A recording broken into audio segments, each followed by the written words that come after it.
No, don't let your realtor negotiate it. They're clueless on doing it. Usually you find somebody at a title company or a law firm, go, Rick, how do I pay him? The reality is you're going to have to pay them somewhere between 10 and 20%.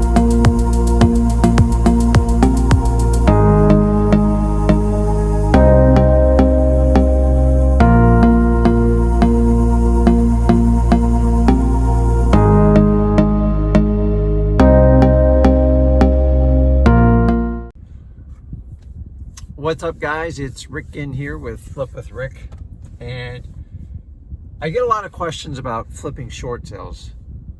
So the question is, Rick, can you flip a short sale?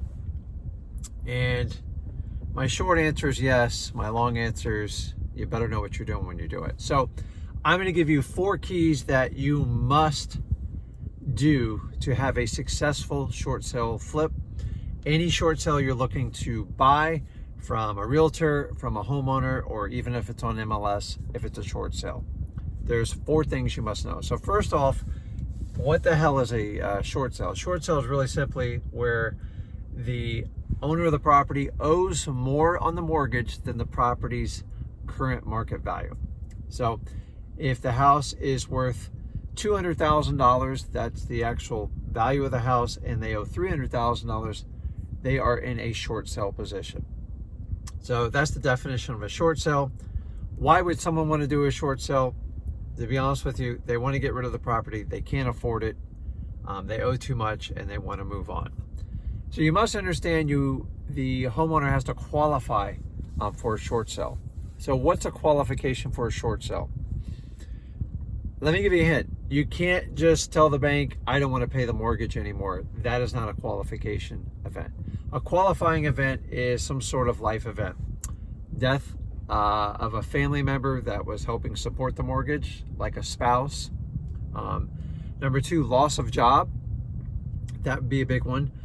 Divorce would qualify too, because you lose half the income, and 2 people qualified for it, and now they have to sell the house because they're not living together. They don't need a house that big, and they can't afford to because they owe more than it's worth. And I think I told you loss of job. You have to have a qualifying event to even qualify for a short sale. So before you go through all the things that you have to do for a short sale flip, find out if they qualify. Loss of job, death, or divorce are the typical big 3. So let's go over the 4 things real quick. Number 1, for a successful short sale flip, you must have 100% complete control of your seller. And what do I mean by that? Your seller has to be willing to walk away from the property and just start over with their life for them to be able to work with you. The minute a short sale owner starts dictating terms for you, you're wasting your time. Walk away. It never works. So I flipped over 150 short sales. I did it from 2008 to actually 2012, a little bit in the 13. I know what I'm doing with this. So number 1, you have to have complete control of your seller. And in return, you're offering your seller a way to get out of the house, move on with their life. And the goal is to absolve them of the debt. They will never, ever walk away with a profit from a short sale. If anybody asks you to profit from the short sale, walk away, you're going to get killed. Number 2, you got control of the owner, which is a big part of it. The second one, the realtor. If you don't have a realtor on your team or a realtor you work with, the short sale will never work. Let me give you an example. If you go on MLS, you find something that's a short sale, that realtor, they get paid based on commission. Their sole drive and everything they think about is, I got to sell it for max price to get the max commission. The real goal of a short sale is to absolve the owner of the financial burden and the debt. A lot of realtors, they just don't get that part. So what I'm telling you, if you don't have a realtor on your team or a realtor you work with, 9 times out of 10, actually 99% of the time, the short sale will fail and you will waste everyone's time. So I go to the owner, they say they want to do a short sale with you. That's great. I'll go ahead and do it if you work with my team of realtors. They're going to help get the property listed and do all the stuff they need to do for the bank. That's what you need to do. When you go to the market and try to dictate terms to a realtor, disaster, don't do it. It'll never work. So I have to have control of the owner. I have to have control of the realtor. Number 3, a lot of people overlook this. You have to be the buyer. What do I mean by that? You should have a company that will buy the property and be able to commit to it. Remember, with a short sale, you're never really committed to buying it until the bank agrees on discounting the mortgage. So it's not like your typical contract. You're not on the hook till you get an acceptance letter. The banks have gotten smart. When you try to buy it in a trust, you try to buy it in all these like cute little names, it doesn't work. I like to buy it in a corporation. Banks want you to buy it in your personal name. I guess if I wanted to get a deal, I would probably put like my personal name and hoping I could switch it at closing, but it's a little bit tricky. Keep in mind, if you're going to buy it in an LLC or corporation, the bank is definitely going to ask you for a proof of funds. They figured out they've seen too many fake POFs, so you have to be the buyer.